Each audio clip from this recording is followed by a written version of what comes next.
Dietmar Bica, i ftuar në studion e Megasport në A2 CNN, deklaroi se pavarësisht shpërthimit që ka pasur te Trabzonspori, Ernest Muçi nuk do të luajë si titular me kombëtare në ndeshjen e play-offit të botrorit ndaj Polonisë. Muçi është lojtar klasi, është fantastik, kam parë që ka bërë një hap galopante dhe në lojën pa top në pjesën e fizikut. Muçi i Trabzonsporit është komplet tjetër gjë nga Muçi më parshëm, për këtë të jeni të sigurt, tha Bicaj. Ai shtoi: por po ju them diçka, mbajeni shënim këtë nga unë. Trajnerët janë pak të çuditshëm, nuk ndryshojnë gjë. Unë e di saktë se Silvinho nuk ka për të ndryshuar asgjë në formacion. Brojën e keni nga krahu i djathtë, të gjithë të tjerët siç jemi mësuar, e vetmja dilemë në kokën e Silvinhos do të jetë Arber Hoxha apo Myrto Uzuni nga krahu i majt. Kjo do të jetë dilema e madhe e tij pas asaj ndeshje me Serbinë. Muçit i jap vetëm 15% shans të luajë titular kundër Polonisë, tha Bicaj. Ernest Muçi po kalon një sezon të jashtëzakonshëm te Trabzonspori, nga 24 nëntori është kryefjalë e klubit turk, në më pak se 3 muaj janë 12 gola dhe 5 asist të regjistruar si asnjëherë tjetër në karrierën e tij. Muçi ndërkohë është në ndjekje të rekordit të tij personal sa u përket golave në një sezon, ishte edicioni 2019-2020 kur u shfaq si ylli i ri i superiores, me Tiranën ja doli të shënoi 12 gola ku 7 i përkisnin kampionatit dhe 5 të tjerë Kupës së Shqipërisë. Tashmë është pranë thyerjes së këtij rekordi, ndërsa të gjithë qasat janë që të ndodh shumë shpejt. Muçi numëron 9 gola në kampionat dhe 3 të tjerë në Kupën e Turqisë me Trabzonsporin. 24 vjeçari po kalon kështu sezonin më të mirë në karrierë, edhe pse vetëm i huazuar. Te Trabzonspori shikohet si basti i fituar i trajnerit Fatih Tekke. Ernest Muçi është padyshim një nga protagonistët kryesorë të futbollit turk në këtë sezon, ku me fanellën e Trabzonsporit po dhuron paraqitje mbreslënse dhe po jep një kontribut të jashtëzakonshëm në fazën sulmuese të skuadrës së tij. Në fitoren 3-0 ndaj Samsunsporit ai kishte gisht në të 3 golat e shënuar, duke dhënë asist te i pari, duke nisur aksionin e të dytit dhe duke realizuar vetë të tretin. Ai u ngjit në kuotën e 9 golave në kampionat, duke lënë mbrapa emra si Osimhen, Sané apo Abraham, duke u renditur në vendin e 5 të klasifikimit të gola shënuesve më të mirë të kampionatit turk, përkrah Asensios dhe me Icardin, i cili ka shënuar vetëm një gol më shumë.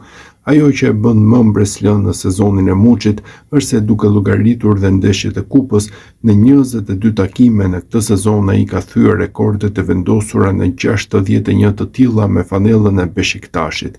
Te skuadra e Stambollit Muçi kishte realizuar 11 gola dhe kishte dhënë 3 asist, ndërsa me paraqitjen e sotme ai shkoi në shifrën e 12 golave e 4 asisteve me fanellën e Trabzonsporit. Ernest Muçi është i huazuar nga Beshiktashi te Trabzonspori për 1 milion euro. Kartoni i tij pritet të blihet në fund nga klubi i Trabzonit, ku Muçi po shkëlqen. Presidenti i Trabzonsporit Ertugrul Dogan ka zbuluar disa detaje të reja përsa i përket pagesave. Rreth 8 milion euro nuk do të paguhen menjëherë, por kësti i parë do të kalojë në arkën e Beshiktashit në muajin korrik. Gjithçka pasi trajneri Fatih Tekke të bindë drejtuesit me raportin e tij.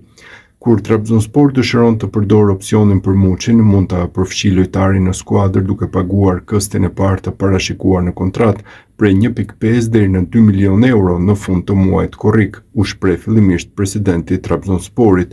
Nëse trajneri ynë kërkon që opsioni të përdoret në fund të sezonit, gjë që nga pamja jashtme duket se do të ndodhë, procesi do të ecë plotësisht në përputhje me vlerësimin teknik, tha më pas Dogan.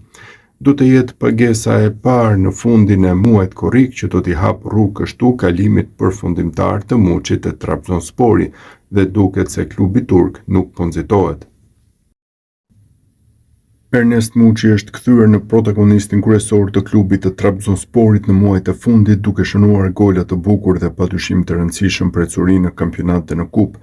Dje ai shënoi gol dhe dha asist në fitoren 3-0 të Beshiktashit ndaj Fethiyesporit në kupë. Goli i tij me një goditje të befasishme në hyrje të zonës bëri xhiron e rrjetit, ndaj sigurisht pas ndeshjes ai u ndal nga gazetarët për të pyetur se cila ishte arsyeja pse ai po kalonte një formë që nuk kishte parë në të kaluarën në klubet e mëparshme. Jam shumë i lumtur që fituam, jam i lumtur dhe me paraqitjen time. Ndihesh mirë kur gjërat shkojnë mirë për skuadrën dhe për mua. Besimi i trajnerit dhe skuadrës tek unë luajti një rol shumë të rëndësishëm në performancën time. Ishin fjalët e Muçit pas ndeshjes, duke lënë të kuptohet se qetësia te Trabzonspori e kishte shtyrë të jepte më të mirën. Ernest Muçi ka shënuar super golin e radhës me Trabzonsporin. Futbollisti kombëtarës zhbllokoi ndeshjen në minutën e 69, ndërsa përballë ishte Fethiyespor. Sfida ishte e vlefshme për raundin e tretë të Kupës së Turqisë. Goditja e Muçit përshëndeti rrjetë ndërsa portieri rival mbeti pa lëvizur. Jo vetëm kaq, pasi në minutën e 79 ishte Muçi që asistoi golin e tretë për Trabzonsporin duke mbyllur llogaritë e sfidës. Mesfushori me tipare sulmuese është golshënuesi kryesor për klubin turk në këtë sezon. Në kupë numëron 3 gola dhe 2 asist për 4 ndeshje. Sa i përket kampionatit, është autori 8 golave, shifra këto të frikshme ndërsa qëndron i huazuar nga Beshiktashi.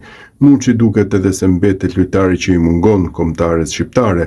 Trajneri Silvinho preferoi të mos e ftonte për ndeshjet e fundit, ndërsa në vitin 2025 mori minuta vetëm ndaj Letonisë si zëvendësues.